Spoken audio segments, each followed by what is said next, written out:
উন্নয়নের পাঁচালীর বাংলার সরকারের গৌরবোজ্জ্বল 15 বছর পূর্তি উপলক্ষে রাজ্য জুড়ে একাধিক কর্মসূচির সূচনা হয়েছে। এই কর্মসূচির আনুষ্ঠানিক লঞ্চের সঙ্গে সঙ্গেই মুখ্যমন্ত্রী মমতা বন্দ্যোপাধ্যায়ের নির্দেশে উদয়নারায়ণপুর বিধানসভার বিধায়ক মাননীয় সমীর কুমার পাজা বালির চক্রগ্রামে এক নতুন অধ্যায়ের সূচনা করলেন। সাধারণ মানুষের সঙ্গে সরাসরি যোগাযোগ ও উন্নয়নের বার্তা পৌঁছে দেওয়াই ছিল এই কর্মসূচির মূল উদ্দেশ্য। আজ বিধায়ক সমীর কুমার পাজা গ্রামে পৌঁছে স্থানীয় বাসিন্দাদের সঙ্গে মুখোমুখি আলোচনায় অংশ নেন। গ্রামবাসীদের দৈনন্দিন জীবনযাত্রা, পানীয় জল, রাস্তা, স্বাস্থ্য পরিষেবা, সামাজিক সুরক্ষা সহ প্রকল্প সহ বিভিন্ন সরকারি সুযোগ সুবিধা নিয়ে তিনি খোঁজ খবর নেন। মানুষের ব্যক্তিগত ও সামষ্টিক সমস্যা মনোযোগ দিয়ে শোনেন এবং দ্রুত সমাধানের আশ্বাস দেন।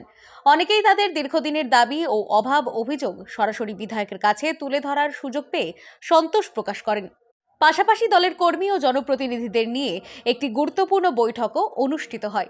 সেখানে সাধারণ মানুষের স্বার্থে কিভাবে আরও সক্রিয়ভাবে কাজ করা যায়, উন্নয়নমূলক প্রকল্পগুলিকে কিভাবে আরও কার্যকরভাবে বাস্তবায়ন করা সম্ভব তা নিয়ে বিস্তারিত আলোচনা হয়। কর্মীদের উদ্দেশ্যে বিধায়ক নির্দেশ দেন মানুষের পাশে থেকে তাদের সমস্যা দ্রুত প্রশাসনের নজরে আনতে এবং সরকারি প্রকল্পের সুবিধা যেন প্রকৃত উপভোক্তাদের কাছে পৌঁছায় সেই বিষয়ে বিশেষ নজর দিতে। এই কর্মসূচির অন্যতম উল্লেখযোগ্য ও মানবিক দিক ছিল বিধায়ক সমীর কুমার পাজা কর্মী ও সাধারণ মানুষের সঙ্গে একই সারিতে বসে দুপুরের খাবার গ্রহণ করেন। এতে জনপ্রতিনিধি ও সাধারণ মানুষের মধ্যে আন্তরিকতার এক বিশেষ ছবি ফুটে ওঠে। উপস্থিত গ্রামবাসীদের মতে এই দৃশ্য তাদের কাছে আলাদা করে অনুপ্রেরণাদায়ক এবং বিশ্বাসযোগ্যতা আরও বাড়িয়ে তুলেছে। স্থানীয় সূত্রে জানা গেছে, উন্নয়নের পাঁচালীর 15 বছরের সাফল্যকে সামনে রেখে এই ধরনের জনসংযোগমূলক কর্মসূচি আগামী দিনেও বিভিন্ন এলাকায় চলবে।